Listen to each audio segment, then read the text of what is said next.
আসসালামু আলাইকুম। আবারও আপনার মাঝে হাজির হলাম। আজকে ডিম ভুনা রান্নার রেসিপি আপনাদের সাথে শেয়ার করব।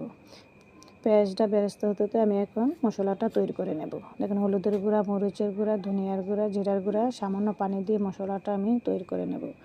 দেখেন, আমার মশলাটা তৈরি করা হয়ে গেছে, পেঁয়াজও বেরেস্ত হয়ে গেছে। এখন মশলাটা দিয়ে দেব,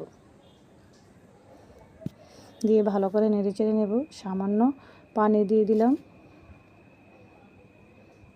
মশলাটা না পুড়ে।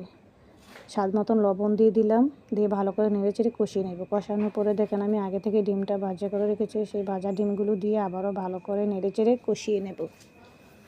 দেখেন, কষানোর পরে আমি পানি অ্যাড করে দিলাম, আবারও নেড়েচেড়ে দিলাম।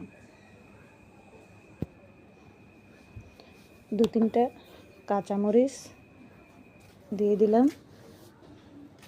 ধনেপাতা দিয়ে দিলাম, দিয়ে আবারও হালকা হাতে নেড়ে দিলাম। আমার ডিম ভুনাটা আপনাদের কাছে যদি ভালো লেগে থাকে, একটা লাইক, একটা কমেন্ট, একটা সাবস্ক্রাইব করে দেবেন। আল্লাহ হাফেজ।